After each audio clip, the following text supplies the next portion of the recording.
Welcome back to the 1211 podcast. If you joined us last time, you know we had an incredible conversation with Ashley and Aaron Hice. And today we're going to dive back in for the rest of their story. So let's pick up right where we left off.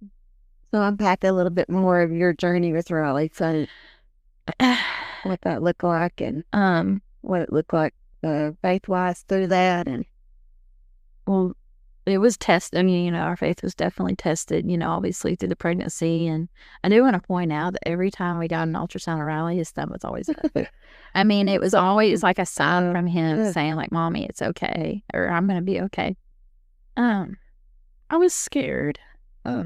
So we did, all of my kids were induced, always, because our doctor that we chose was in Murfreesboro, so I never wanted to, be in labor down the highway or anything. Delivered on the interstate. Yeah, and with him, I mean, he was such a complex child already, and, he was 90%, this is going to sound bad, but, they told us he had Down syndrome, but, we don't necessarily, fully know, 100% till he is born. Right. And so my whole thing was, and I'll be honest, at this point, through the whole thing, I wasn't worried about the Down syndrome part. I was more intrigued with it. I was more excited because we, at that point, were connected with many families that had kids with Down syndrome that really held us up and comforted us to let us know, he's going to be wonderful and it's so special. And we were scared, but we were induced on July the 20th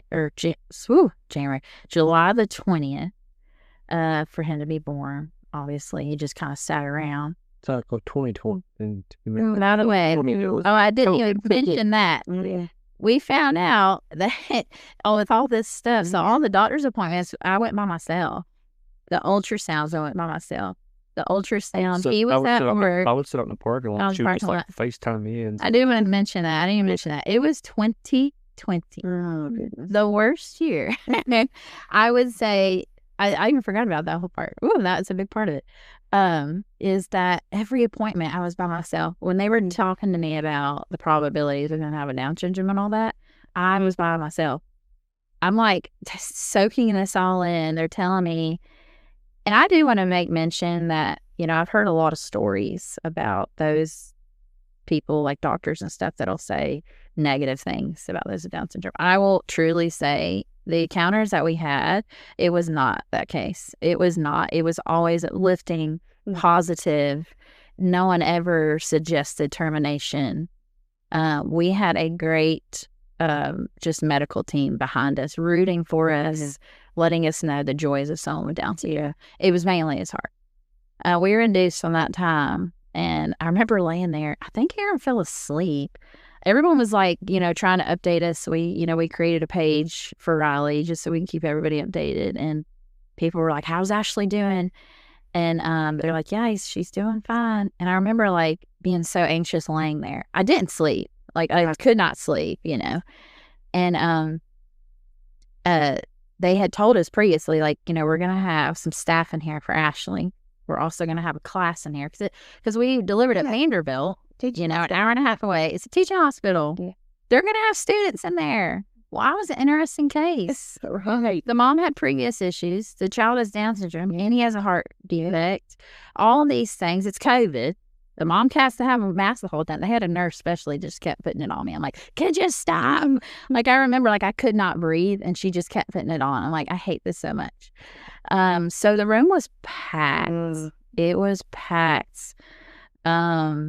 We almost had to do emergency C-section, which I've never had before. I was scared to death. I remember they were about to wheel me out, and I look at Aaron. All he sees is my eyes. We're communicating with eyes here at this point, and I'm just looking at him please don't let them take me back. I cannot go through this. I cannot. And anyways, he came out. He was born, and as soon as they placed him on my chest, I knew right then that he was a little boy with Down syndrome. I could just tell just by the features and just his little face. And it's it was true. It was just confirmation that I have a special child. And it just, I don't know, it just felt like a huge gift, but then also a worry because all the things that we were scared of during our pregnancy, I was worried about all that, just kind of all flooded both of us. And I remember we put him in the table. They put him on my chest for just a few minutes, and just to kind of let me hear his cry. And then it was like maybe 15 seconds, and then they put him in the little bassinet over there, and kind of started working on him and stuff, and just rushed him off. I mean, I only held him for like just a couple of seconds, and Aaron just kind of saw him wheel him off, and then, got me together. We got to hold him. They let us hold him for. They did let us hold him minutes for a and few take minutes. pictures, and that was the last time that we got to hold him without wires, tubes, IVs for Wow. probably, I don't know, over a year and a half, I guess. I mean, because, he was, at that point, he always had stuff hooked up to it. But when he was a reminder, too, that's like a gift we take for granted, right? oh, yeah. Yeah, and you all know that because you lived on both sides of it. Yeah. Just the things that we just think are going to look a certain way or be a certain way. Yeah. Just, Yeah, because we experienced knowing Lucas the most, you have a baby, Yeah. you take the pictures, Right. people come in and all the stuff. And this one was, and even with Lucas, it was different. it was different. Not that kind of different. Not that kind of different in this. And again, you add in the COVID part of it too. It's like, gosh. and so after they took him back, I got to stay at the hospital with her as long as she was admitted. But after she was discharged, 2 or 3 days after that, from that point on until till he came home, Until he's 4 months old. yeah, when he had his first surgery. But from that point on, it was one parent at a time. And so we never worked together through that. Like, she would go spend the day or several days and come home, and I'd swap out. On days of surgery, we could both be there together. But like, we only had like a 24-hour pass, and then we had to go back to the, so that, again, that adds a whole nother layer of the stress of like one of us being home. Yeah. And 2 little boys. 2 little boys, of worrying of like, how would wear her out. I had no idea of like, because I realized through all this, I'm not a patient person. God's still working on you. Yeah. And I just wonder like, yeah, Patience. God's still working. yeah, and I got through all this a little bit too. Like, I'm a little, what do they say? Because you're an hour and a half away, and I'm like, You're getting it all secondhand. getting it secondhand. I'd be like, just put no speakerphone. I need it. I suppose. He needed to hear it from the source, and it's okay. I mean, when I wasn't there, I would kind of do the same. I mean, we were single parents. Yeah. I mean, for a very long time, and that was so hard on us, our marriage. I mean, it was tested. I'm like, I kept telling Aaron, like, why is this happening to us? Like, this is unfair. And then I would look at the glass next to me, and there's another mom sitting alone. And, it's just like, I wasn't the only one going through it. Yes, this is COVID. This is the year of like a hot mess. Everyone's secluded and everything, but I was not the only one. There's another mom across the way who doesn't have her husband. Yeah. Or the dad that doesn't have his wife. I mean, we're all going through this. And that was so hard. Yeah. Yeah, it's like looking back. So hard. You look back now, it's like, how, I mean, of all of Raleigh's journey, but especially like those first, like those COVID years of like, how do we survive it? Because the stress never stops. Because when we left the hospital, was home, with the information that everybody had at the time with, with COVID and all this stuff, was like, I mean, I was scared to death to go anywhere because I'm like, I've got to go see my son this weekend. Yeah. But then I'm like, well, what if and again, I had to keep working. So it's like, I still had a job, and I'm like, well, what if I have this and I take it up there? And then he gets, it was just like, it was constantly like a high alert, constantly. And, but he had his first surgery in October, so he was 4 months old. And that was to patch the two holes. So the ABSD, I guess, so what, try to not get too medically, is that, your heart has 4 chambers, 2 atriums, 2 ventricles. He had 2 big holes in his heart. So like when his heart did pump, the blood just kind of got mixed together in his heart, and didn't really go out the way it's supposed to. And he barely had like half of a mitral valve on his valves, and he barely had a pulmonary valve. So there were virtually, they didn't really a typical surgery, the ABSD, they go in, patch the holes, and they usually have enough tissue there on those valves that they can just kind of rebuild it and go.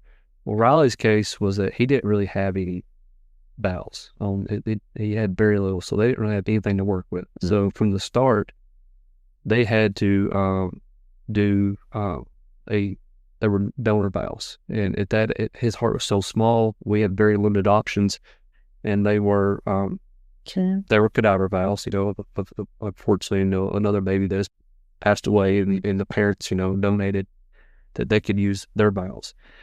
But since it was not living tissue, it did have an expiration date. We knew, like, okay, he'll outgrow this eventually. So he had that surgery.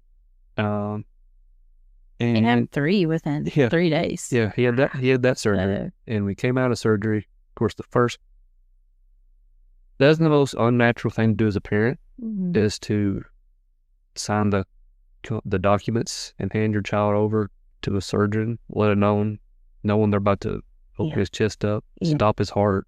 And it's the most unnatural thing to do, because looking at Riley laying there, he looks fine. He's laying there and a happy little baby, but knowing, his heart could not sustain life. And they had his first surgery in October. He was 4 months old, right? And walking in that room after his surgery was probably the hardest, the beginning of the hardest thing I'd ever seen. That I was going to start being my new reality was with these 4 towers full of medication, the wires, his scar, his whole chest was still open. His chest was still open. We could actually see his. I remember the nurses were trying to prepare me for this image. It was, now, Mom, I don't know if you know, like, she asked me if I was in the medical field, and I said no. She said, okay, well, you're going to walk in and it's going to be a lot. And I'm like, okay. Oh, it was just wall to wall. I mean, it was filled with, I was just in pure, it took us both back. I mean, we just sobbed in the doorway. I'm like, that's not our child. I mean, he was just laying there. When he left before surgery, he was laying there, a little oxygen, a little IVs, just typical. And then we see him 12 hours later, and it's like this wall, like I said, all these meds and machines and tubes. And like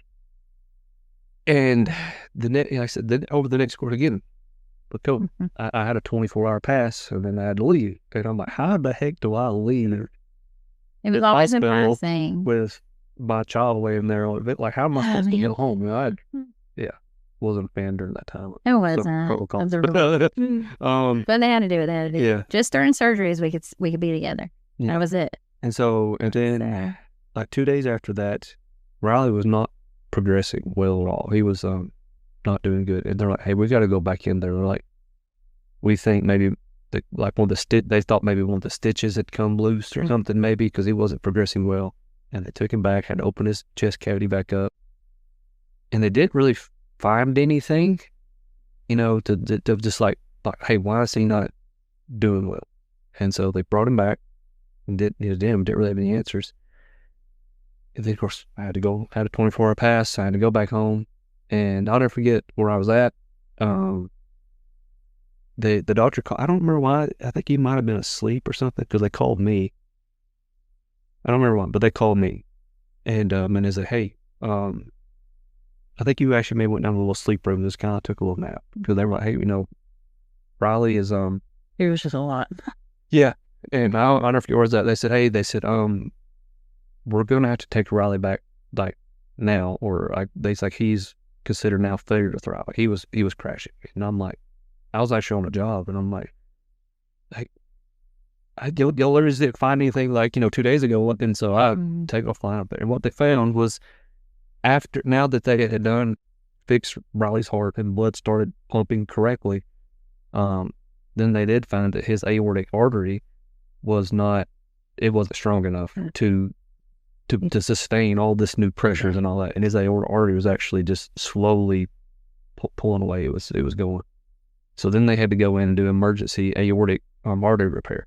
And again, all they could do at that time was another donor valve. So at this point, Riley only had one good valve, and all other 3 valves were donor valves that had an expiration date.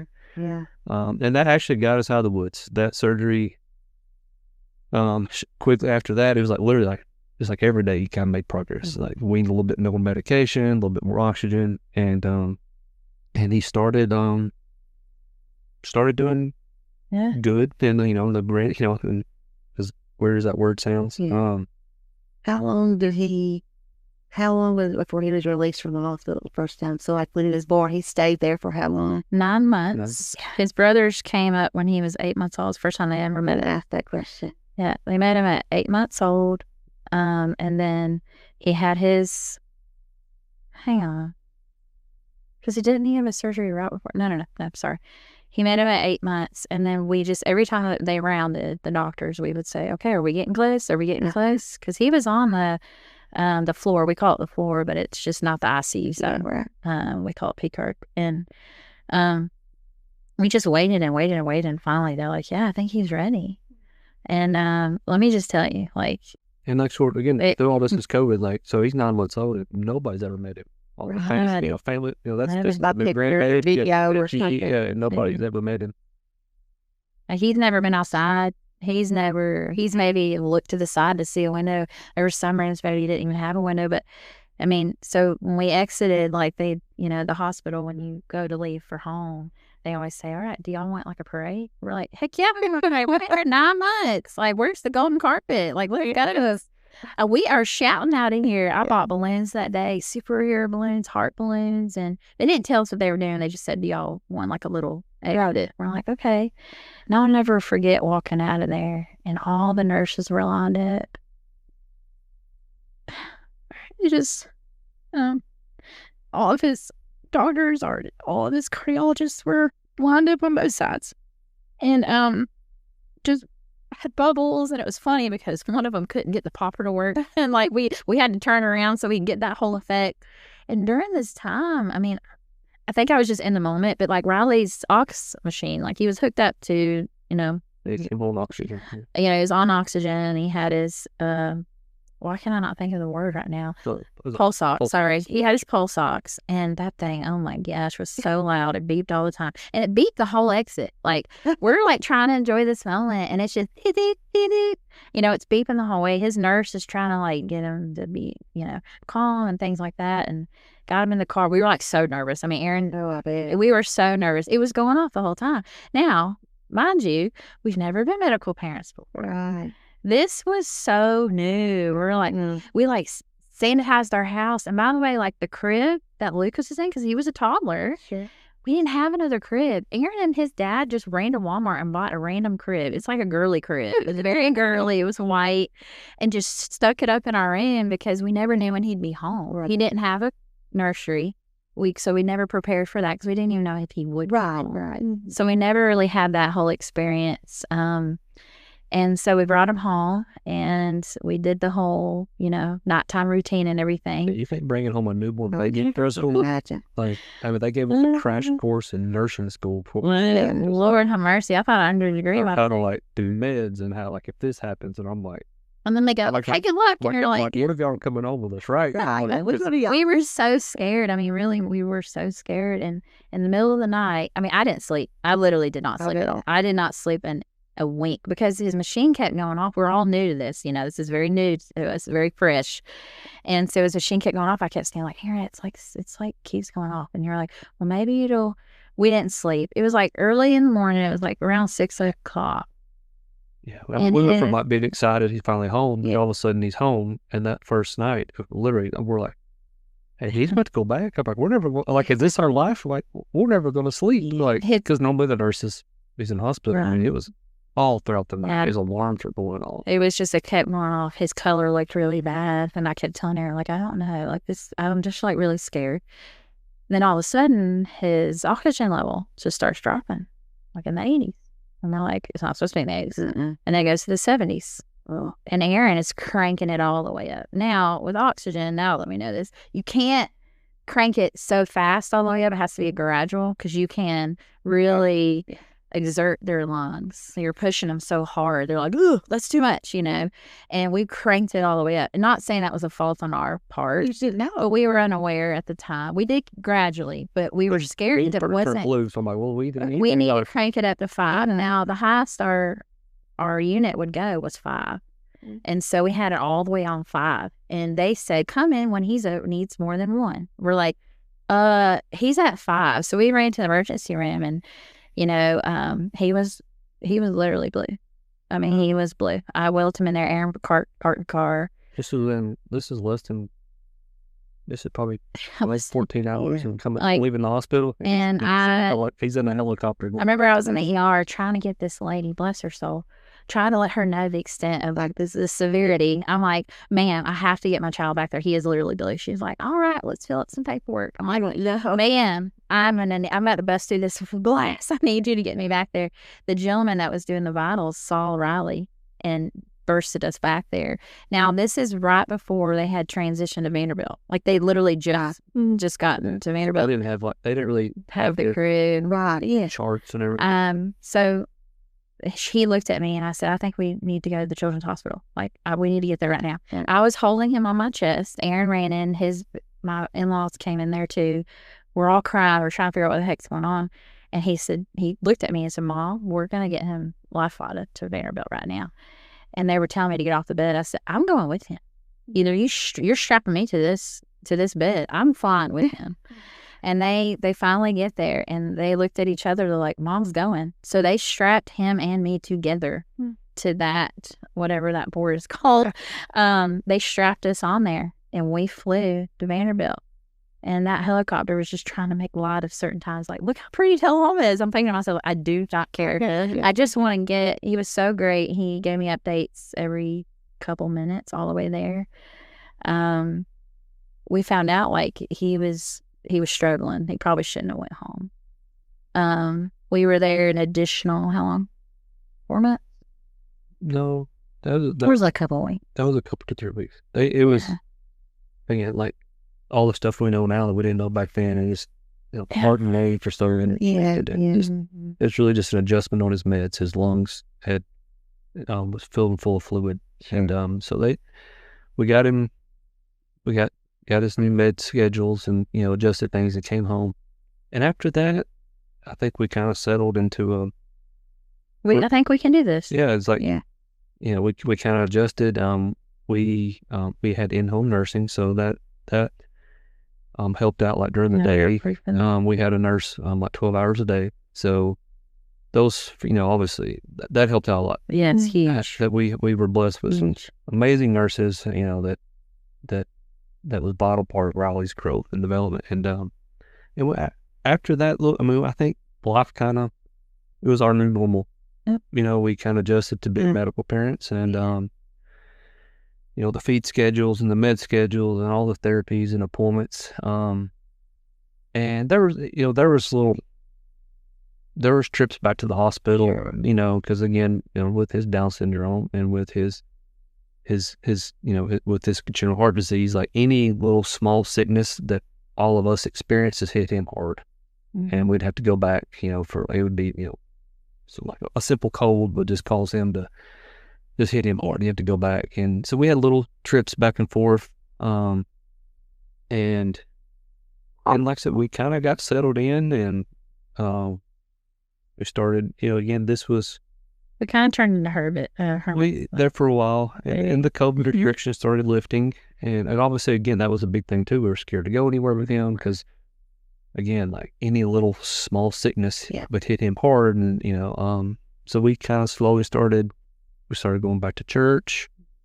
Very slow. We did online church through all that, which is great, but it's not the same. It served its purpose. It served its purpose.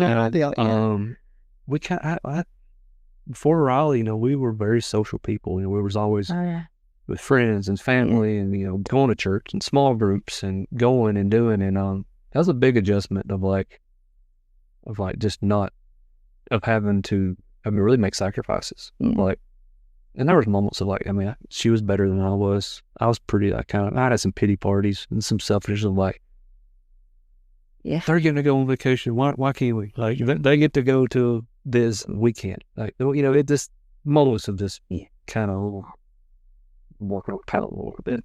She was better at handling all that than me. Yeah, it was hard during that time. I don't want to say we lost friends, but a lot of friends went quiet. Yeah, absolutely. For a lot of different reasons. Yeah, they didn't have what to do. to Help or what to say. Yeah. Everyone was kind of, I don't want to say the word ignorant to our situation, but they were unaware of the magnitude of it. And I don't think they really wanted, it was messy and they knew it was messy. And I think a lot of our friends kind of took a step back, like, we don't want to get them sick, or we don't know what to ask, or what if we say the wrong thing? Yeah. And there were some friendships that, you know, kind of dissolved, unfortunately, because they didn't really want to be in our mess. And unfortunately, our life was heavy and messy and difficult. And we had feeding bags all the time. You know, he would have trouble eating, and he would like spit up, and we'd have to clean him up and like change his G tube. And like some people just weren't okay with that.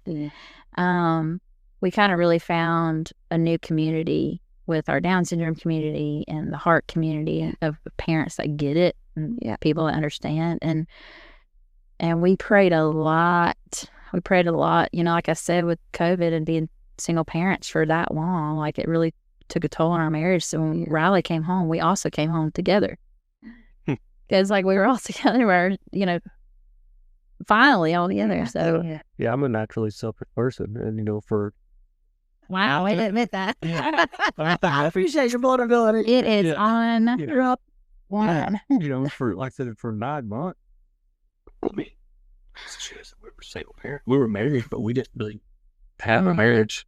I was home alone when she was up there, and then I'd be at the hospital and she'd be home. So it's like Well, every part of life was demanding. I mean, it didn't matter where you were. It was demanding. It was expecting. You were having to give more than you had. yeah, there were never like any days off. I mean, there really wasn't. Like it was These moments off, probably. No, it was like, you know, when, like I said, I just know for me personally, like when I was home, I was working and then get off work, and you know, thankfully, so thankful for like our village that we had, you know, my parents and, you know, her family and friends that, you know, just help with the boys, pick the kids up when I couldn't get there, and obviously she's in Nashville, and school schedules and life, and then you know, it's like, he said, and then the weekends would be up there, and then I would have to switch into medical dad. Yeah. And same thing for her. When she's home, she's mom. She's up there, she's medical mom. And so yeah, that was an adjustment, her coming home, because like for the first, because like in all sense of the word, I mean, I was a single dad for 9 months. She was a single mom for. It was just like, and all of a sudden we all just like boom, right back there together again. And I'm like, I don't do it like that. He's like, neither do I. I'm like,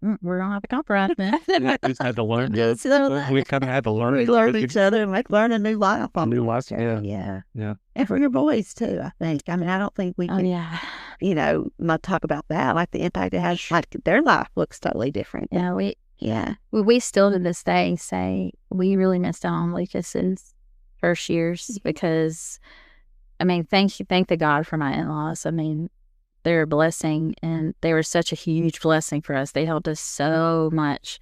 The kids would stay at their house and I would have surgeries. They would bring the kids up if they needed to. They took them here, there, you know, they were such a huge blessing. And like, you know, Nolan kind of took to Benita, and Lucas kind of took to Paul, Gerald, you know. And so we're so close. He loves Paul. He loves his Paul. It's his best buddy.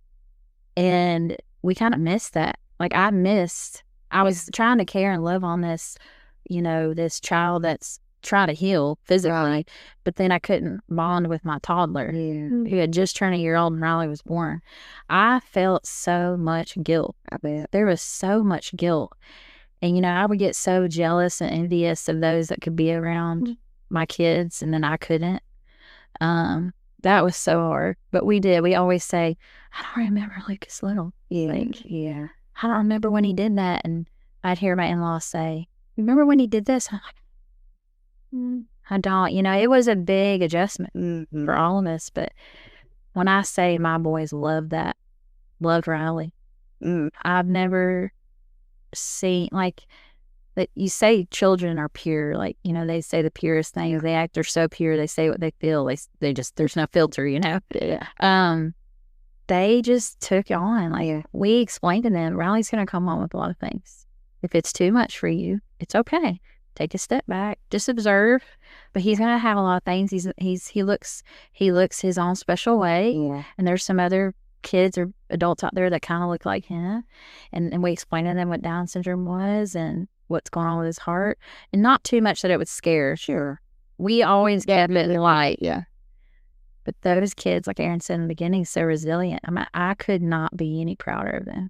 I mean, the most loving, just intentional, caring, gentle, all the things. I mean, they just were and still have them. So. I remember like a switch in me, like looking back in like how God worked on me through all that. Like a lot of stuff got squeezed out of me of, selfishness and a little bit I had left, like,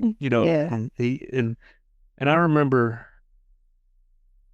through the pregnancy and even like, we're all in the hospital. I mean, I can look back, like I said, I don't want to say I didn't handle it well, but just, I was the one that would just be kind of, just like, would get just frustrated of like, man, like this vision that I thought our life was going to look like, of like, we're going to have kids, we're going to raise them, and then we're going to enjoy, this is what our retirement's going to look like. This is what we're going to do when we're older. And all this stuff you did. All did, yeah. And then I'm like, Riley's going to be with us for the rest of my life. Like we're always going to have a kid. I'm always going to be a medical peer. I'm always like, I knew, and I did handle it. And I'll never forget when we brought him home. I think it was like one of the first days that I had him, and just me. I was doing, like his meds and some, some dressing changes and stuff. And I remember it was like a moment just kind of hit me. I'm like, it was a switch for me from that point on. It was really like kind of the first time I really just kind of like bonded with him. Like I'm like, I don't have to be a medical parent. I don't have to, I get to do this. Like I get to have like my son the rest of my life. I get to like do it. And it was like a moment of like kind of God, it's like, no, like this is going to be good. Like, and it was a moment that just kind of switched when he came home. And, and like I said, we got in a good rhythm of life, and we knew there was another surgery coming. Cause again, those valves had an expiration date. And like you had 2 more after that. Yeah. And I know so we talked about like there's so much that just happened in those years of life. Yeah, we could go on. And I know we just kind of would talk about it for so lighthearted, like he had this surgery, but because there were so many and all those dates and just kind of all get put together. But we knew the big one was going to be happening February 22. Okay. That was going to be the big one that, for him, like, that was going to, like, all those valves had kind of, like, knew it was going to be, it was running its course. And so we, he went in that February, and it was a procedure called the Ross procedure, where they were going to,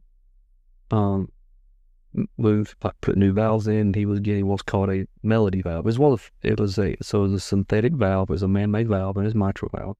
That again, it did have an expiration date, but we knew this could get us a little bit longer. And that surgery was a success. It's probably one of the easier ones. Yeah, it's a major. I think that was like a 16-hour surgery. The doctor took him back early that morning. We were the first ones in, the last ones to leave. Yeah, we were sitting in the waiting room that night. Like the hospital done, the lights were off. People went home, and like we didn't see the surgeon until like 10:30, 11 o'clock that night. He was. Thank God for people. Thank God for people. Oh, no, that's the skill set. And and shout out to Dr. Michelle. Oh, that's a whole other conversation. Yeah, those people up there, and that surgery was a great success. And I think after that surgery, for the next year and a half was the best years, was the best time. When we look back of, again, Riley's story, I think it's so easy we always talk about, like Riley, I always have to remind myself, like, Riley just didn't pass away. Riley lived. That's exactly right. And in that next year and a half was when Riley really lived. Yeah. Like he got off oxygen. We got to go to Disney World. We got to take him to the beach. He got to start being in the nursery. We got looked on Miss Brenda at church. Yeah. And that's Riley really lit. We packed a lot. Yeah. In that year and a half. I'm so thankful for that we had the opportunity to do things and take him places. Because when you're looking back, it's like, we talk about like the boys. And I honestly hadn't had this thought until just the other night I was talking about it. And I'm like, we got to have Riley for 4.5 years, me and her did. But our boys only got to have him for like 2.5, maybe 2 years, year and a half, 2 years. Because so much of his life was at the hospital that they couldn't go up there. So they really only got to have their brother for a year and a half, 2 years. And so and I'm so thankful for that. And we packed a lot in that time. And again, we kind of got back on cruise control. Like one of those, like you said, we've got this, we can do this. Yeah, we went through so much of the trauma, all the medical scares that, that came in out of that, the emergency hospitalizations. There was in between, before that, there was tripped ambulances back up to Bentonville, and like, we kind of feel like, hey, I think all this is behind us now. Like I said, he got enough oxygen. He started doing all kinds of therapy, and he was starting to crawl and pull up.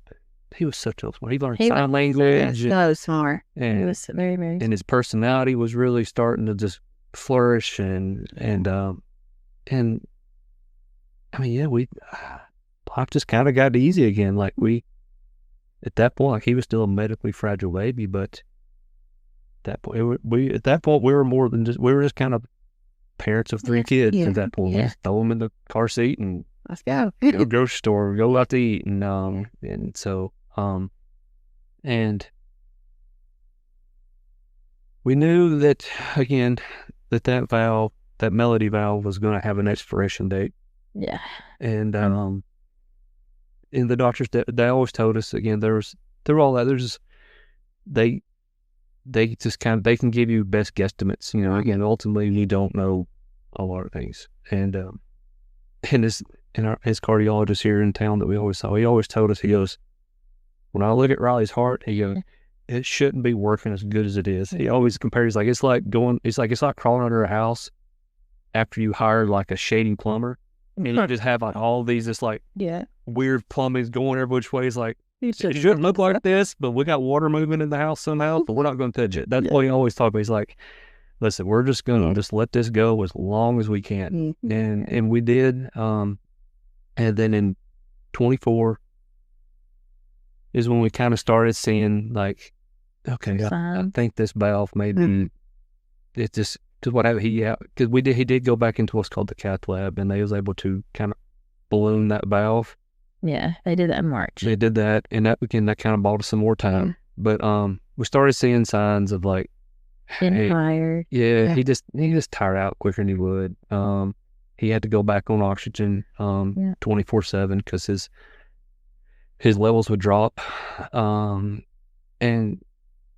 we were hoping to get more, life out of that valve, but we knew it's like, hey, this was the goal was always to get him to a mechanical valve. That was always the goal. It was like, if we can just get him big enough and strong enough that he can be fitted for a mechanical valve, that mechanical valve can get us, they said, like down the road. They said probably to a teenage to an adult size heart. They said they could oversize it, he could grow into it, he could be an adult. We replaced that, and it should be it. Hopefully, all this, they repaired it and patched it, at this point. So we talked to the doctors and the team that summer. Yeah, I had an appointment with Dr. Chu. He was his cardiologist, outpatient cardiologist, and he just said, hey, you're probably going to need to be doing surgery. You probably need to talk to his surgeon. He's a surgeon. It's always been Dr. Bichelle. And I asked to have a FaceTime with him or a virtual meeting with him. And I said, I just want to clarify that this is accurate and that this is what he wants to do. Like, I want his input on this. And it was actually, what's today? It's actually a week out from that time that we had this conversation. Because I had the picture on my phone when I did it, but we had our FaceTime, and as soon as he got in, he said, Ashley, he's going to need it. He's going to need this surgery. I thought it was going to be later down the road, but he actually needs it. His heart's kind of failing, and we're going to need to replace his mitral valve. We were very iffy because we had different options. We could have sent him to Boston or sent him to different hospitals because there was a very specific valve that we wanted to stay away from, and it was the mechanical valve. And Dr. Michelle reassured me, like, this is the best option for him. And with the mechanical valve, he had to get on blood thinners and more blood thinners. And it's very, like, strenuous after you get the mechanical valve. You have to, like, go in and get checked all the time and things, make sure your levels are fine. And like, I knew this, but at this point, my only hope and desire was making sure he was healthy, he could live long. I was like, how long will this last? And he would say, I mean, we've seen people make it up to, I mean, he would just give us like an estimate. Obviously, they can't do that. It's based on the child. It's based on the whole heart. And we had that conversation. And I remember him saying, well, just pick a date. And I'm like, I'm not picking the date. You do it. Like, y'all been doing everything since here. I'm not picking a date. And when my son's having the surgery, you do it. And I just remember having that conversation with him. Me and Aaron looked and we were like, let's just have it on fall break. Let's just do it. And because they advised us that, because Riley was healthy, because all of Riley's other surgeries he had at that point were almost kind of emergency. Like a fatal. Like, he kind of reached the edge of like, hey, and then they don't have any other option. Yeah, and that's when we talked to the medical team, all this, and that's when we all kind of, is like, hey, we know this is going to have, the surgery's going to have to happen, like, it's inevitable, and that it would be probably best, let's go ahead and do it while he's strong, he's healthy. That way, it's not an emergency. Instead of waiting to the very end of, like, like, let's go ahead while we know it's going to be a few months down the road, and we talked about, like, okay, what if we go into the, the winter season, the sick season, just wait. And then he gets sick, and then that could be the emergency. Like, let's do it in the fall, let's get ahead of it before it gets worse. And so we made that decision. The day after Carrington and Jake's wedding is how I'll always remember it. Yeah. And so their last hurrah. Yeah, because he got his surgery was October 7th. And I still got, I think I shared that video. I got a video on my phone. I remember that night before I put him to bed, he was in his chair. And I can remember, I obviously scared to death. I'm like, God, we got to go through this again. But we're kind of veterans. We've been through it several times. And I was like, this was the 6th, by the way. Yeah, it was October 6th. Oh, this is the 6th heart surgery. Yeah, and it was the night before. And before I put him to bed that night, I was like, I'm just going to make a video, just me a little ride guy here. And I was just making videos, him just talking, being silly. And he got where he could talk. He was saying some words. And right at the very end, I said, all right, buddy. I said, I love you. And he goes, bye-bye, Daddy. That's the only time he ever said it. Oh. The only time he had ever said those, he's ever said it. And I got it on video. And I'm like, buddy, you just said bye-bye, Daddy. I'm like, and I remember when I made that video, I remember when I got done, I was mad at myself because I knew the reason I made it. Because I made that video because I was having fear. I'm like, if he don't make it, I'm going to make a video of me and him together. And I remember when I get there, I was mad at myself. I'm like, why are you thinking so negatively? I'm like, he's going to be fine, but I got mad at myself for even, like, doubting that something was going to happen. And that surgery was so different because, again, all the other surgeries, he was already in the hospital, already admitted. And it was kind of an emergent, like, hey, he's got to do this. That one was, it was up to us to win. We're like, okay, let's go ahead and do it. So we had to drive him there. Yeah. We had to hand him over. Right? We had to, like, wait in the waiting room, the little prep area, and watching him hold his little Elmo, and we got all the videos of him, like, we're just hanging out in the crib and he's singing and being silly. Yeah. And that surgery felt so different. Yeah. It was, again, we were nervous through all of it, but that one felt so different because at that point, like, ooh, he was hours in. All the time before was like, well, you had experienced Riley. We experienced Riley. We had Riley. We didn't. We had life for Riley at that point. We didn't have just medical Riley. At that point, we had Disney World Riley, the beach Riley. Like, take him he loved going to the park and slide, and so all we had that was our baby at that point. Like, we were fully connected at that point, and that one felt so hard to hand him over. And the surgery was a success. It was. Dr. Michelle came out. It was like, and he was like, he did great. And I mean, within 24 hours, he was off the ventilator. He was done sitting up. Yeah, Like, it's crazy. tough as nails. The kid was so tough. Yeah. The quickest recovery, I think, because he went healthy. Yeah. And all the doctors, because they always, those doctors and nurses up there again, that's a whole other conversation. But they loved him so much.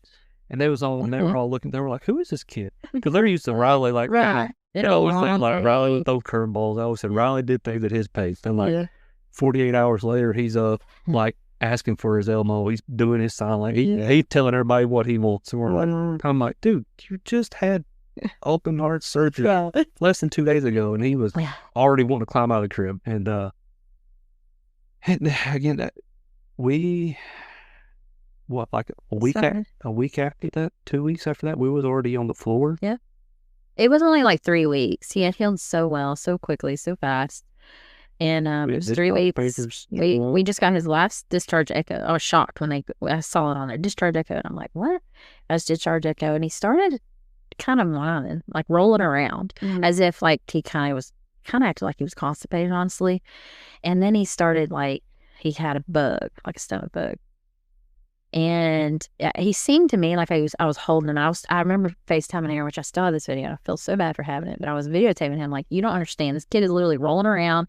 I'm like, Riley. I got to a point where I got so overwhelmed. I went in the bathroom and locked myself in the bathroom and told the nurse, like, you're going to have to, I can't. Like, I have to separate myself. Yeah. Yes, literally tagger it.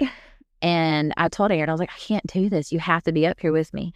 And my friend was visiting at the time. My parents came, my dad and my stepmom were in the room. And they're like, do you need us to go? And I'm like, I just don't think it's a good time to visit. He'll be home soon. I'll call you whenever he gets home. And my friend was there. And he just kept going. Well, they were like, his numbers are all over the place. I'm like, what? They're like, he's destatting. He's white. Like, he's starting to turn pale. I'm like, okay. And they plug them all up, and they're like, we're gonna have to rush him over to the ICU. And I was like, what is happening? It's like everything that I had hoped was literally right there at the finish line. And we went over, and I'm there by myself because Aaron's home with the boys, and my friend's there with me, Annie, and she's like, what do you want me to do? I'm like, I'll be honest, I need a minute. And I remember staying in his room, grabbing all my stuff, packing, and I just stood there and sobbed and was like, I can't go back to ICU. Like, we were just here. Like, I was just about to say, well, we were so close. Literally so close. And we got over there, and he was on vapotherm, and I called Aaron, and they ended up putting him on vapotherm. I called Aaron, I said, Aaron, he just looks like he's struggling. And every time he would exhale, he would make this whining sound. And I kept saying, like, he is struggling, I just don't know. And I remember I slept in the room that night, which they never really liked us sleeping in the room, but I just could not. I remember laying there, and the doctor came around the corner. She's like, hey, we're going to kind of vamp him up to more support. He's just not. He's working really hard to breathe. He's pulling. And I was like, okay. Well, I'm so used to Riley doing this, and I was so exhausted. I feel so bad that I tell Aaron this all the time. I was like, okay. And I fell back asleep, and they were like, okay, I'm sorry, but we're going to have to intubate him. Lights were on. They're all coming in. I'm used to this, by the way. So to me, I'm like, come on, Riley. Like, we can't be doing this. The whole crew's in there. I'm calling Aaron. It's like early in the morning. And all of a sudden, I'm standing there bedside, and alarms are going off. And he desats really quick. I'm like, shoo. And she's like, I don't really know what's going on. She's trying to explain to me. She's trying to gather so she can deliver an answer. And I'm going, tell me what's happening. I'm looking at the screen. I'm watching his numbers. I'm like, something's not right. As I'm standing there talking to her, this was on the 17th of October, because I'll never forget this. He flatlines. I mean, he just completely, there's nothing. And he ended up having a complete heart block. He had a heart attack. And when I say the panic in that team, eyes, face, I've never seen so many people lose it. I mean, they rushed me out of that room. I'm still in my pajamas. I have no shoes on. I'm not even awake. And I just saw him flatline, like that was it. And they're trying to get him back, and they're pulling me to the waiting room. I needing answers. I'm like, I need someone to answer some questions for me. Amy was there. One of the cardiologists was there, fellows, I can't remember. She was there. She's trying to get me to calm down. And I'm like, I'm not going in the waiting room. I need to make sure my son is back. Like, they got him back. But he was out. I can't remember how long he was flatlined for. I cannot remember. It was a long time. I'm in the waiting room, and apparently I'm on the phone with Andrea. I'm not really sure why I called her. I still don't know why. She always prayed for me on her way to school because I was supposed to be working at the time. And she said, I was just thinking of you. And I said, I need you to stay on the phone with me. Something's happened. It's bad. Riley, they said he had a complete heart block. Like, it's really bad. And I'm on the phone with her, and I hear over the intercom, we need the ECMO team to come to room. I didn't know what his room was. I didn't know his room number. And I see his whole team rush past the glass, and I'm on the phone with her, and I throw the phone down, and I said, I think they're calling in Riley's room. I think that's Riley's room. And they ended up rushing to his room. He ended up flatlining like 2 or 3 more times. So in the medical world, it's like having a heart attack, literally. So, but having a complete heart block, we still didn't have answers that day. They decided not to. I don't think they ended up putting him on ECMO yet. They were able to revive him. They put him on the transition to ventilator support. Ventilator support. I was actually getting home. Yeah, it's on his way. Took Nolan. I was at the eye doctor that day with Nolan when he got his glasses, and that's when she called me because it was like first thing that morning. It was like 8:15, 8:30. So he's at the middle of an eye exam when I called Mom. I was like, Mom, like, you're going to come, like, I've got to take off the Vanderbilt. So she got there, and I took off when we got up there. And like I said, they got him transitioned to the ventilator. It's the ventilator. They were able to get him to. At that point, everybody was like shocked. I mean, I got a picture on my phone of literally the night before, because the night before we took the boys there to see it. Yeah. And because he was about to come home. Yeah, there's the picture on my phone. And that was the last picture we got of those three. Of like him sitting up. And he was sitting up. He looked so good. And this typical little Riley's little smile. And they were all in the bed. And he loved his brother so much. And they were in the bed that night playing and stuff in his crib. And I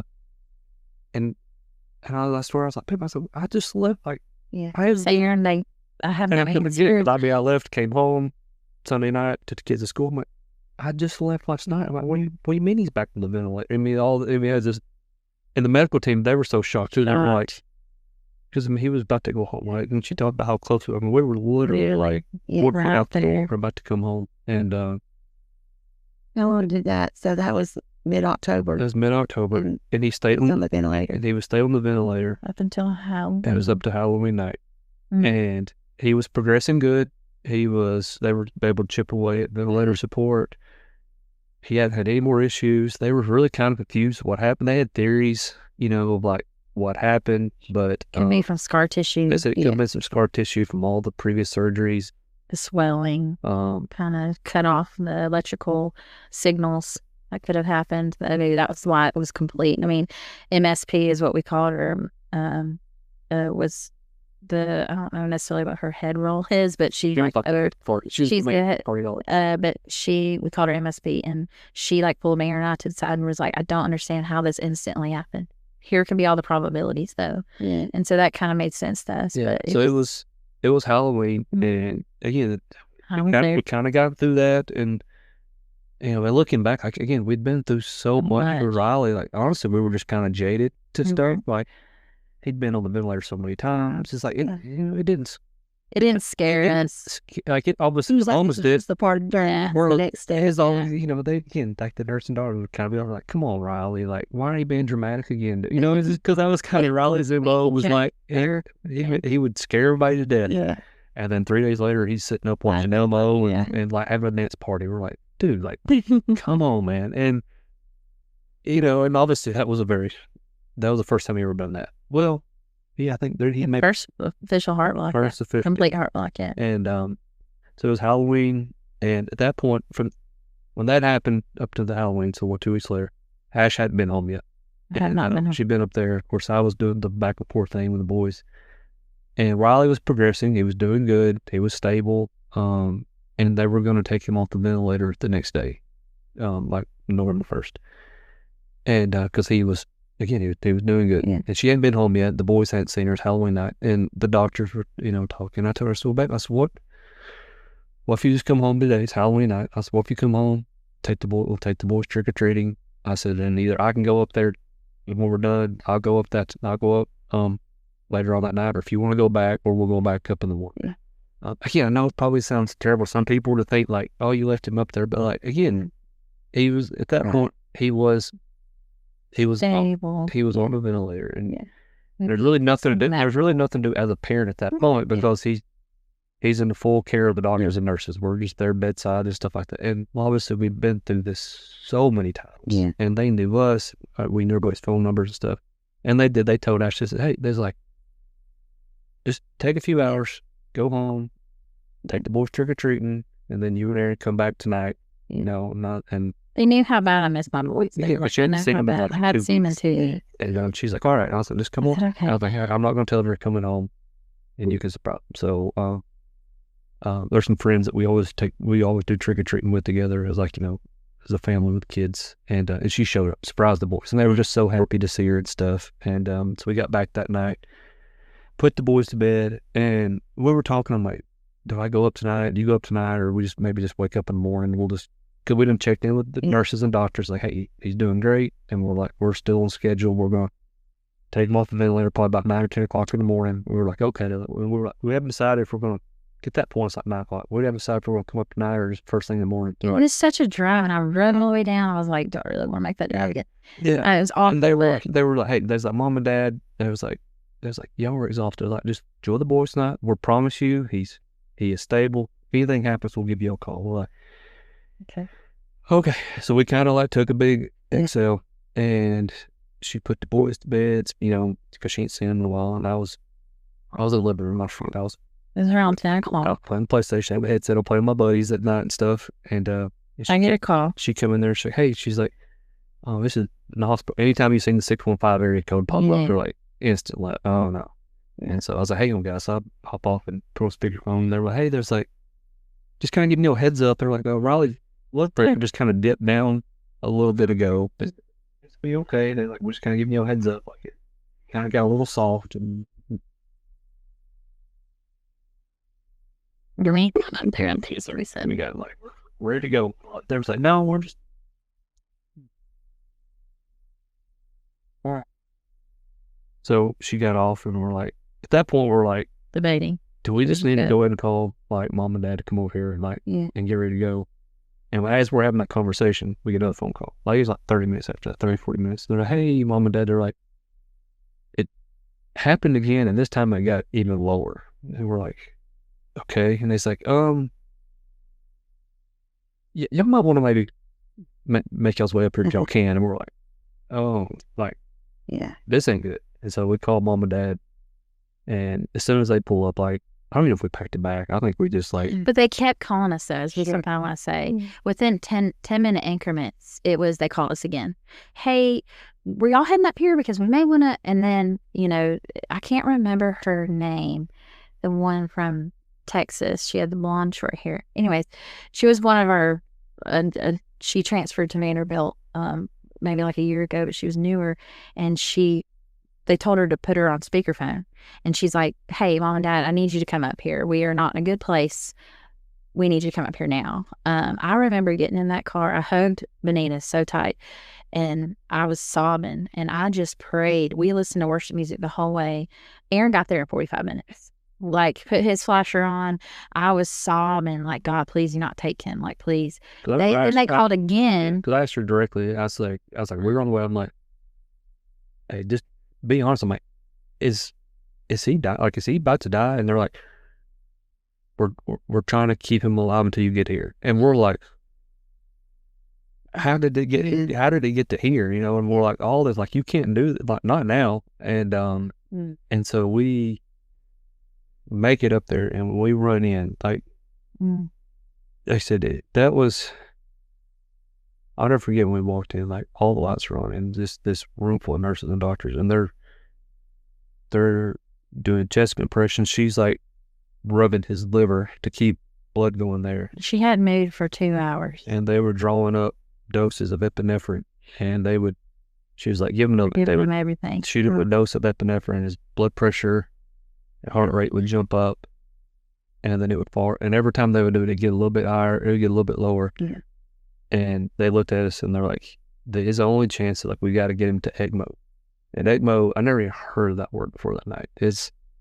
Well, I did, but it's never kind of crossed over. Yeah, we never entered that world of ECMO. And it's the highest form of life support there is. They essentially paralyze you and put 2 big cannulas right here in his neck. And there's a whole separate machine over there where they would take the blood out of his body, and it's his own set of heart and lungs. And they would oxygenate his blood, do all this stuff, and put it back in there. And that would just, in the hopes of allow his heart to rest and all that. But the issue was, again, he just had a mechanical valve. And a mechanical valve is, again, he had to be on blood thinner because the mechanical valve, it will clot. It's a foreign object in his body. So somebody who didn't have a mechanical valve, they actually just stop the heart completely. And they just rely on this machine and just let everything rest. But they couldn't do that with him, because if it stops completely, then there would be a giant blood clot that's going to form around his mechanical valve. That's it. So they were trying to teeter-totter, like, should we do it? Should we just go ahead and do it? And I remember that doctor was standing there holding his liver, and she looked at me and him, and his body was as white as a piece of paper. I mean, literally, he was completely white. I still have the picture of his hand. I mean, he was white. There was no color. He was not even there. And I remember her telling us, like, you need to hug your son. Like, you need to talk to him. And, like, this could be it. Like, we literally thought we were about to lose him. I remember Aaron and I just hovering over him, like he was right in my arm. His head was right in my arm. And I said, baby, not tonight, okay? Like, I need more time with you. And I kept... And, there was another nurse in there that prayed with us. I mean, I will say this. Those people, they're phenomenal. And God sent that. I don't know who that nurse was, but he was so kind. And he just came over and he said, I need to pray with you right now. And he prayed over us. And I asked God just not to take him. And that, we trust you. But please, just not tonight. And I looked at her and she said, Mom, we're going to just go ahead. I said, just do it. I don't care what you have to do. I need him to live. So if he can go on ECMO, if that isn't even an option, I need you to do it. And they all looked at each other and they made the decision and went in the waiting room. And so they transitioned to ECMO. And again, it was such a tricky thing of, like, keeping his heart going just enough to keep blood going through there so it wouldn't clot, but also, there's a fine balance. And they got him stable. And again, couldn't believe that we're here. I mean, because we were about to go home. And now at this. And, it's Halloween. And looking back, like, that was the night we lost Riley. Like, Riley, I mean, he coded that night and brought him back. We never really got him back after that. That was the night we looking back, that we lost our Riley. Yeah. The Riley that we got in your body, that, like, Yeah, he wasn't with us much after that. That was the night. The Riley we had before, we wasn't getting that Riley back. And he was on ECMO for 20-something days. And I mean, I try not to get so medically through all this, but, again, with the heart situation, like, that, was always scared to death of clot. Yeah. Like if it happens, like, it's over. And you can't be on ECMO a long time. That's another thing. Like, they can't, because the longer you're on it, the more risk of other things happening. And they didn't. He was not doing good. And they did an echo on his heart, and there was a giant blood clot in his in there. And we're like, oh no, like, this isn't, like, this is what we were scared of is going to happen. And, like, as soon as that breaks loose, it's over. And I remember that. I think I called you. I'm trying to think of what day it was. I think I called you. And, man, we, and if anybody followed our journey, during that time we were very specific of what was going on. About, hey, we need your proof for this. Yeah. And Mom and Dad was there that night. We seen on the monitor, there was this giant swirling blood clot right there. And what we've been trying to avoid was there. And it's like, as soon as it breaks loose, like it's over. This is it. And so now and I actually didn't tell I didn't tell Ash that night, because I was like, how do I? Because she was, at that point, she was kind of in a good place mentally. And I'm like, I went to bed that night and I'm like, I don't know how I can tell her this, because I'm like, it was heavy of knowing like this could happen any time.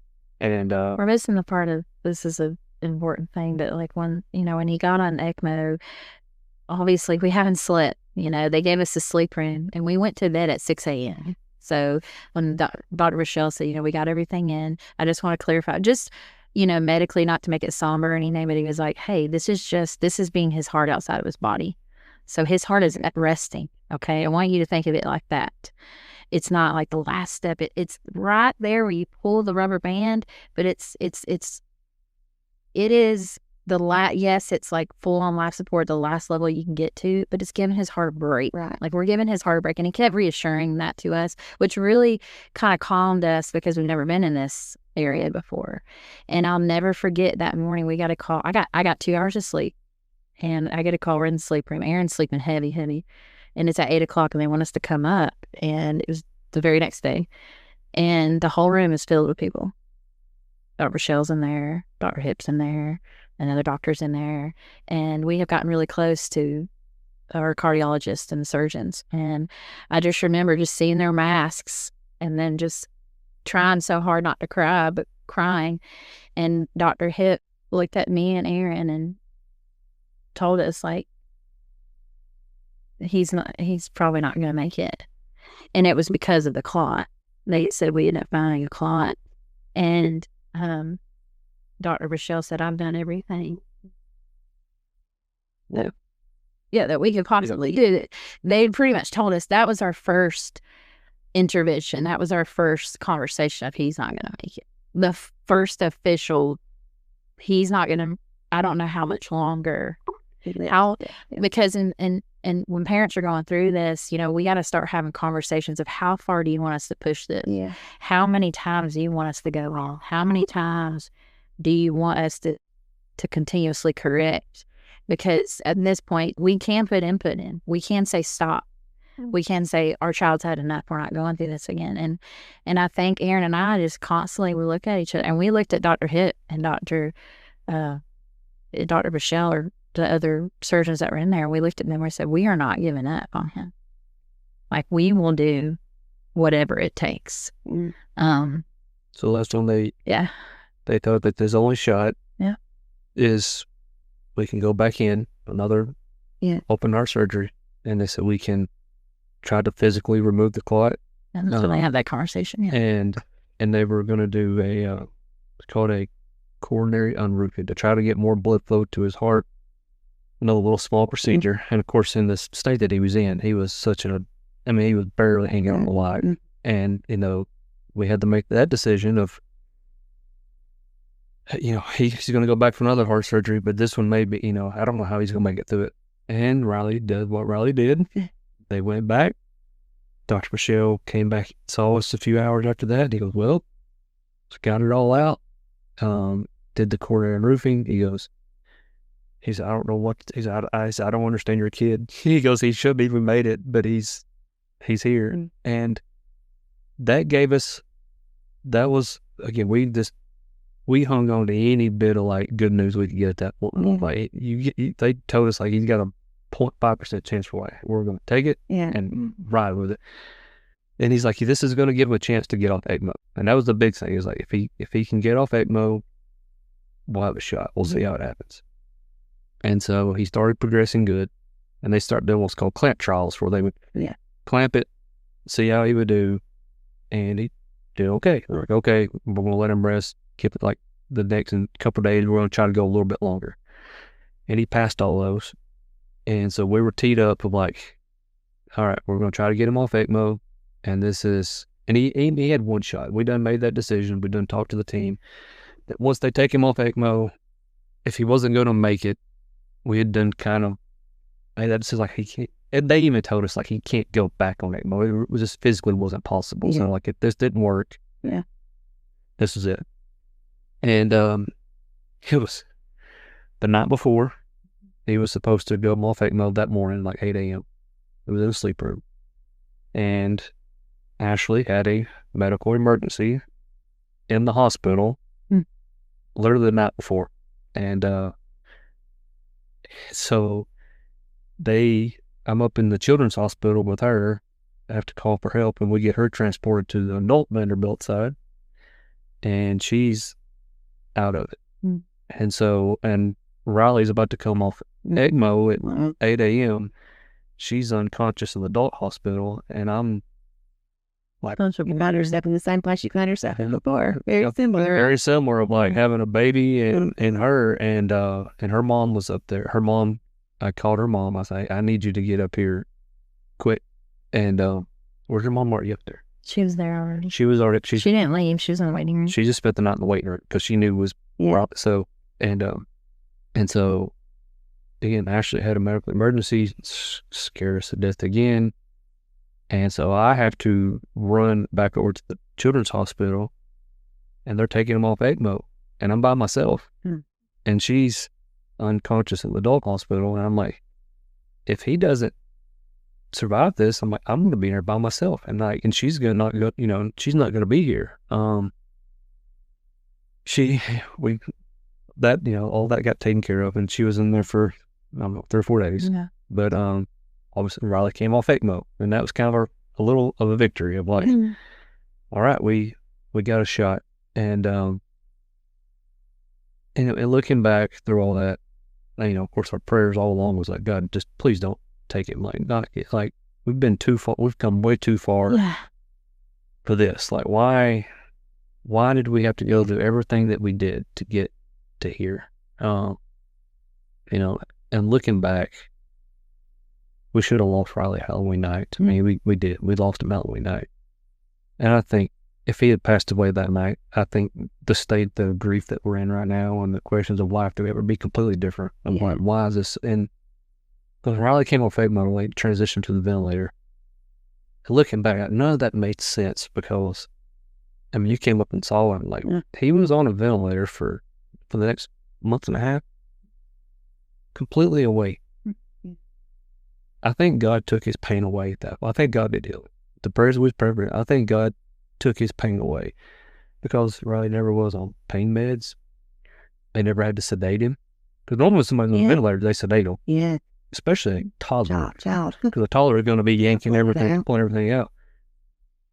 He sat up. He'd watch his Disney movies, do his little dance parties. He did physical therapy. We got to have Christmas with him. We got to have Christmas with him. I got to celebrate another birthday with him.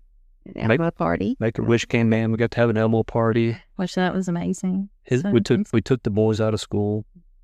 Hid the school system here. It was amazing. They knew what was going on. They're like, all absence, they're excused absence. You're good. And they took care of our boys for sure. Our boys got to spend more time with him. He got to spend time, and through all that, looking back, I'm like, how in the heck was a 4-year-old with a breathing tube and dialysis in his stomach and chest tubes in his chest and all these IVs and wires, and like, he should have been in extreme pain, and she should have been sedated through all that. But they're like, as long as he's comfortable, like, if you're okay with this, we're going to let him stay awake. And he was perfectly content. And I'm like, I think, looking back, I think God knew that, like, he gave you that time. He gave us that time. That there at the end, we knew that it's like, okay, like, this isn't, there were signs coming up, I remember when his kidneys started shutting down, and I remember just sitting by his bed and just staring at the back of the catheter. I'm just like, please, let's just see something, and there at the end, I mean, we were counting, I mean, literally counting drops of like how much, like, okay, if we give him 5 milliliters of this med, we can't give him just fluid overload. And I do want to point out, like, he was very sick during this time, but like, people kept asking, so why can't he get another heart? Why can't he get another heart? I do want to kind of highlight on that. Like, we asked about that. Yeah. But it was too far gone. It was too late because his kidneys and his other organs and he also had pulmonary hypertension as well, that could not he would not be a candidate. And, we had friends that would suggest, like, reach out to other hospitals. And we're like, You did it all. we did. We did. We reached out to all of them. We contacted 4 other hospitals. We got letters that people don't know about, but like letters that were saying, like, Riley has gone through this. They went over all his medical stuff and his history and just kind of saying in a nutshell, like, he's very complicated and y'all are doing the exact same thing that we would be doing. So this hospital's not doing him wrong or doing him a disservice. Yeah. They're a wonderful hospital, but we could not do more. Right. And he would not be a candidate anyways. And, a lot of I was very envious and jealous during that time because I saw other babies being healed. If they just transferred to another hospital, their child got to get a new heart within a month or a few weeks, and my child it wasn't even an option. Yeah. Like, it was not even an option for him. And I think it kind of settled in, and I finally grasped that he's not going home. Probably the beginning of January, where I finally accepted, like, let's make the best of this. I'm not going to leave his side. I'm going to give him the best of me. I'm going to show him videos of his daddy and of his brothers. But right now, I just want to be with him and talk to him about Jesus. And just, I don't know, just be present and be his mom. And just leading up to it, I think Aaron and I both accepted. It took a while because it was one day it was him, and the next minute it was me, and then the next minute it wasn't me, and then it was him. And I will say God truly was present in the room so many times too. When they say, like, when one couple isn't 50-50, one will be, like, when I was very low and I was struggling and I would tell her, like, I want to die, Aaron would reassure me that he's going to be okay. And even if he does, and, in those last weeks leading up to it, I think we kind of started telling our friends and family, to come and start saying their goodbyes to him. Which was hard because it went, again, that was such a challenge. It was a challenging time in my faith, honestly, because I'm like, Riley so many times had pulled, and that's what Riley did. Yeah. And he always snapped back. He always snapped back. And this time, he wasn't. And I remember that the last weekend, because we knew we were going to take him off. We were going to try to train, because again, we talked to the team that, okay, we knew that life cannot sustain on machines. That's not how we're treated. Not what you want for him. Not what we want. Right. We decided we don't. He cannot live on ventilators and 24-hour dialysis, and he can't do that. And we also didn't have the option to go home anyways, even if we wanted to. Yeah, because he was on nitric. Yeah, we were denied. And there at that point, there was so many things besides just his heart. And it's just getting shut down. All the complicated. And we prayed about it and talked to Riley. I'm like, buddy, as much as you've been through, like, you deserve a shot. Like, we're going to give you a shot, and like, because you deserve it as much as you've been through. We're going to give you a shot, see what you can do. And so that weekend we went up there, and we knew Monday was going to take him off the ventilator, and we were going to see what he could do. Because see how he does, transition out that. And that weekend was such a good weekend. And looking back, like, God was in that weekend because there was what should have been a very sad weekend of, like, because I felt like there was that impending clock that was counting down of, like, okay, this is your last Friday night. This is your last Saturday night. This is your last movie you're going to watch together. This is, like, all those, like, that were our last, there was a lot of joy that weekend. We had the boys up there. They let the kids stay in his room. I think that was by accident, but it was by accident. We all went back home. We done pizza movie nights on Friday nights, and we got pizza, and we had a pizza movie night in his room that night. And the boys were up in his bed, playing this little toy. What should have been a very sad, doom and gloom weekend. Because I remember I prayed, I'm like, God, if this is it, I'm like, let this be a good weekend. Yeah. Let us be intentional. Let us remember this. Let this be a good weekend for all of us. And it was. I said, what should have been a sad weekend? It was so good. People coming in and seeing him. And Riley was in a good mood all weekend. We got to do a photo shoot. Yeah. This photographer came in and we got to do family photos. And that was so special. It was special. And yeah. And because God was in that room that weekend. So many memories were made. We did handprints together. Yeah, we just enjoyed it. We really did. We said, knowing that the likelihood of him not gonna make it was pretty big, but we enjoyed that weekend. And we took him off the ventilator, and Riley actually did pretty good for a while. And there was a little bit of some swings. Again, hope where we were hanging on anything we got. And he just started showing signs that he was so tired. And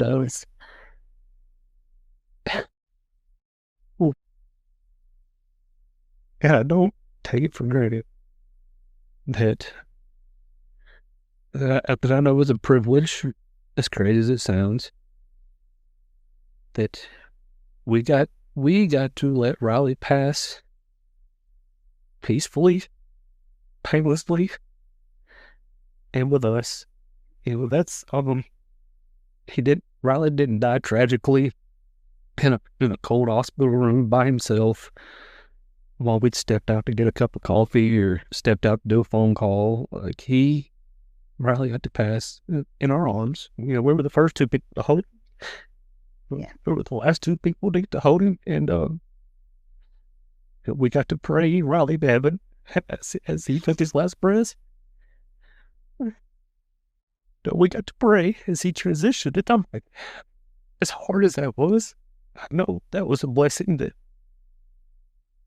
God allowed us to do that. Yeah. That he let us come to those terms on our own, and he got to pass with dignity.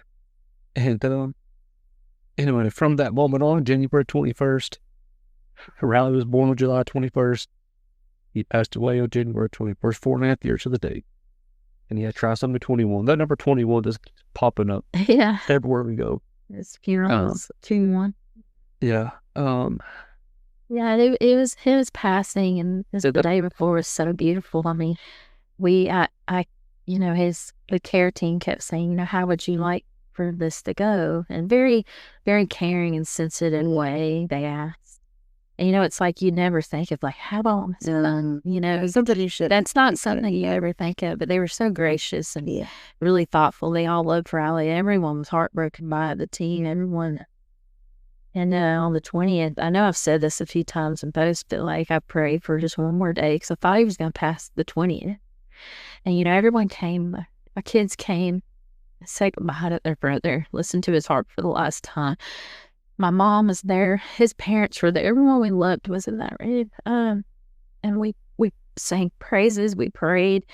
And then just he let me rock it. And I just asked for one more day, and that's exactly what he gave us.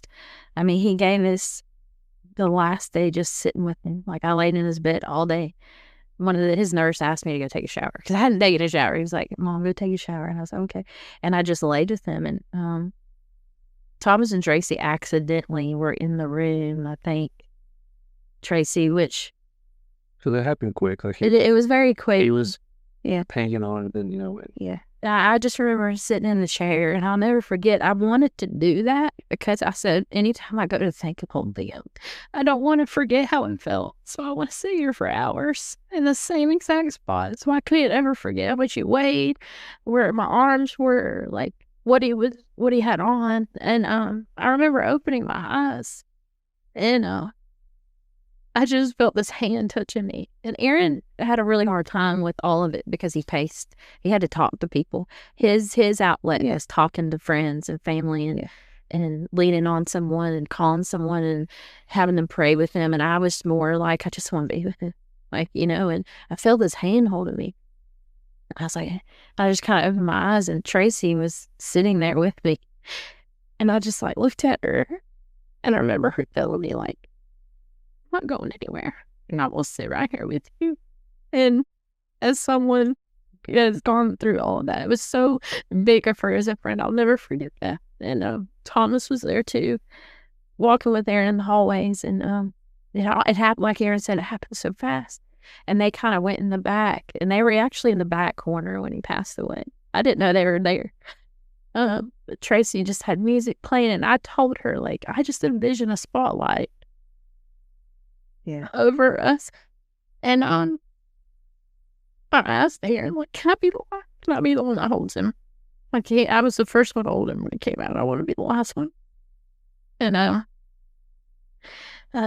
then he passed, and it was just, you know, we don't talk about this part, but it was a little traumatic, just a little traumatic, because he did end up getting a pacemaker. Oh, yeah. So the pacemaker kicks on when the heart stops. And it kicked on. Yeah. And that part was, which I really hope they learn from that, and like to make sure someone's there to turn it off. Yeah. Because that part was it lasted for like 15 minutes. And, you know, I kept saying, I want to know if my son's in heaven. Can someone please confirm if my son's in heaven? I don't want to be talking to him if he's not in heaven. And if he is, I want to keep talking to him. Like, I need someone to confirm. And Aaron and I kept looking at the screens, and they finally just turned them off because we kept looking at the screens. And Thomas recorded like when he passed. So for us, because they gave a time that was 30 minutes later, and I knew when he went to heaven, I told Aaron, like, you know, Aaron grabbed him from me and held him because he wanted to embrace him. And I tell Aaron all the time, like, I didn't realize when I laid him back down on the bed, that was actually the last time I held him. Like, I wasn't going to hold him again. I wasn't going to touch him again. Because when they told us to come back in the room to see him, when they got all the wires off, he was in the sweetest little blue pajamas that they had for him. It was just so precious. And the nurse that did all that, the day before, was the same nurse that would sing songs to him. And then that night had to take all the wires off, prepare his body. And what I kept telling Aaron, like, how did they do this every day? Aaron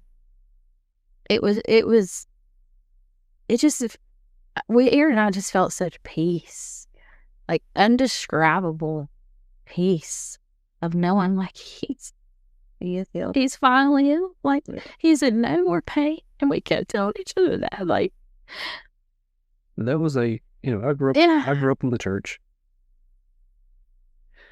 And it's one of those things, like, I believed in the resurrection. I believed in heaven my whole life, but it's like I never really had to believe it. Yeah. And I remember, right? In my, and I remember I called Pastor Matt because it was just leading up at Riley's, passing out. Because Pastor Matt was our pastor when we got married, and we found out Riley was on the diagnosis. So I've talked to him a lot through all that, and I remember I called him. I was like, heaven's real, right? Yeah. And he said, Blaze, I promise you it's real. And it's like before I could make that decision, I had to have one more assurance, like, hey, this is real, right? And that's been such a defining moment, like, in my faith going forward. And in the 7 months since then, is like heaven has been more real in my life than it ever has in my life before, because there's a piece of you there. There's a piece of me up there, yeah. And through all this, since then, obviously, there's been just ups and downs of all the feelings and emotions and stuff. And And I remember kind of having that moment of just being mad, angry, questioning, like, why did all this have to happen? And then it was at a moment of like, I almost had to like make a decision of like, we're talking about like, I feel like I have the right to be mad right now and to question a lot of things. Yeah. And God's okay with that. Yeah. And I was like, but I'm choosing to believe that the resurrection is real. And I'm choosing to believe right now that heaven's real.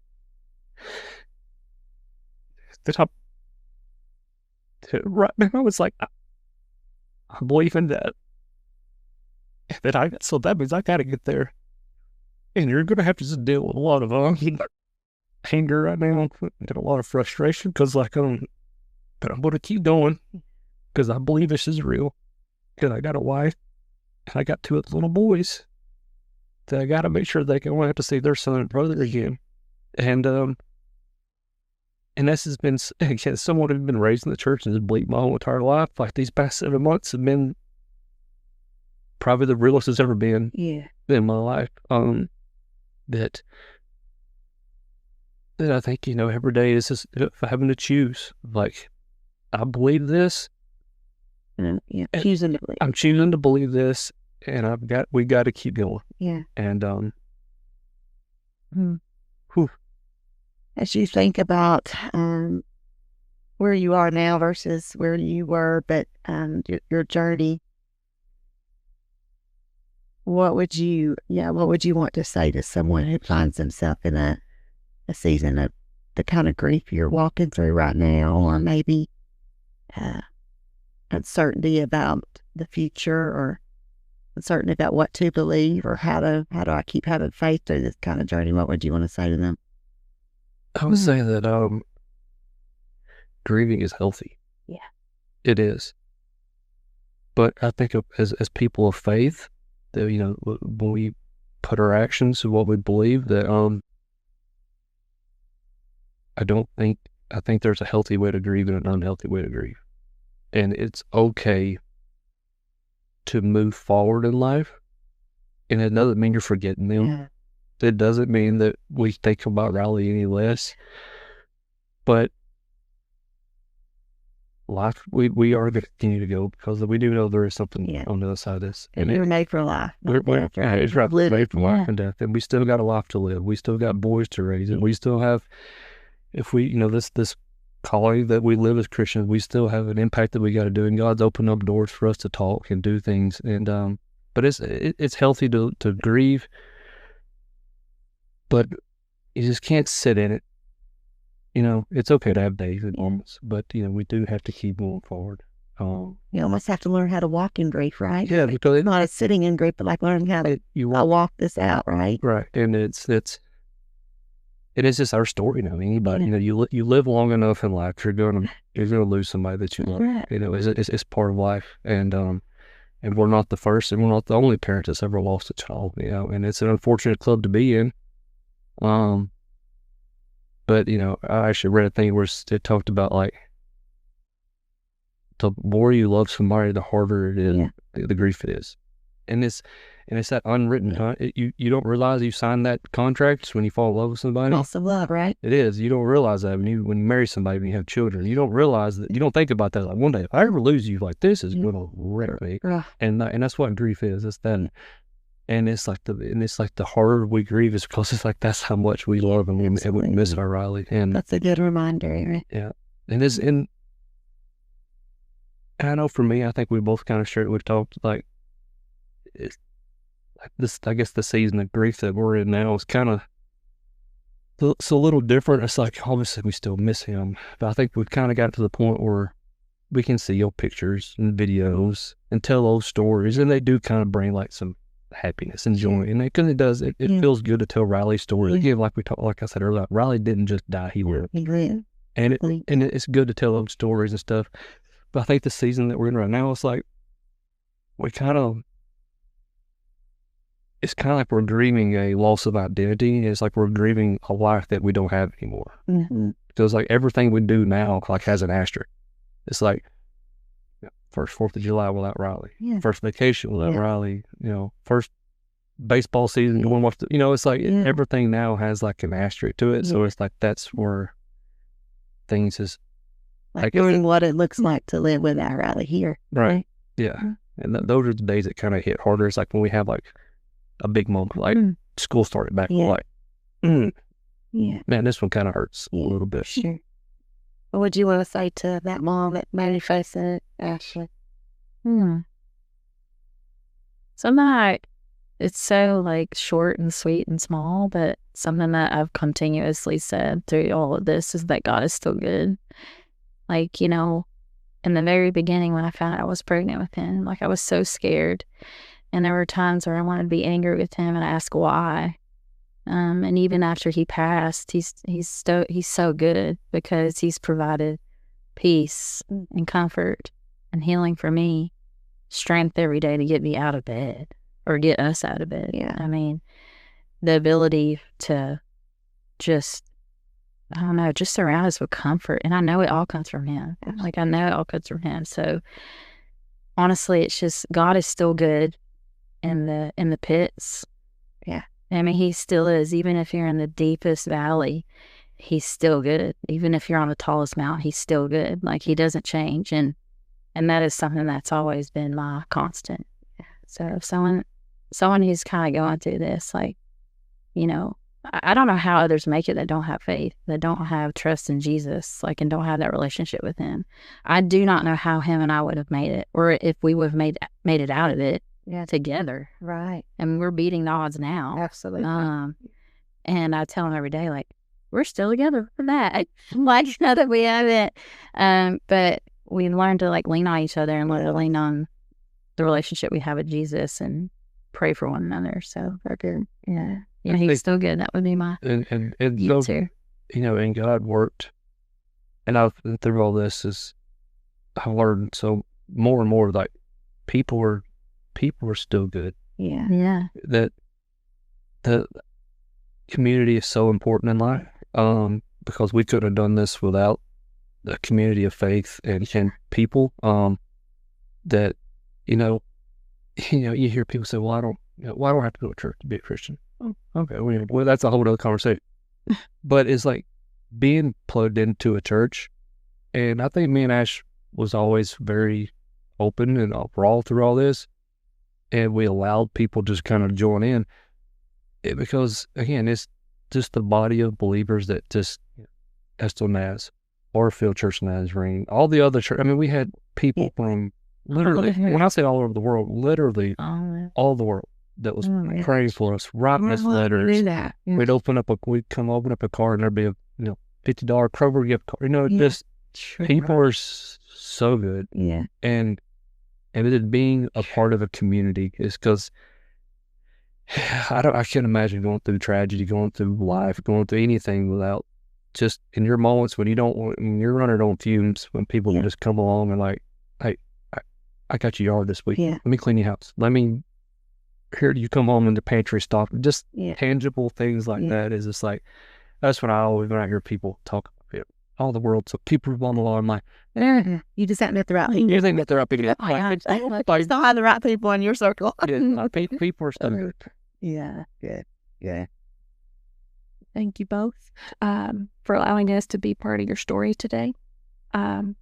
Thank you for your vulnerability and being real, because so many people are so afraid to share that they're angry with God or that they question God. And for you all to do that yet still have hope is amazing and incredible, and will bring hope to so many. And just watching you all walk out your faith and not just talk about it has been impactful for my family and so many families. So thank you guys. Okay.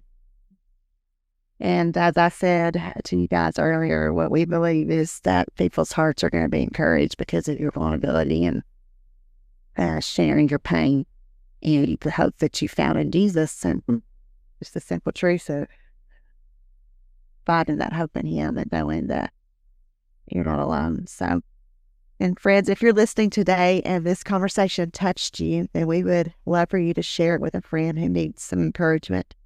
Leave a comment and let us know what part spoke to you most. Until next time, remember, God wants to walk every step of the journey with you. even if and even when. Thanks for listening to the 1211 podcast. Blessings, friend.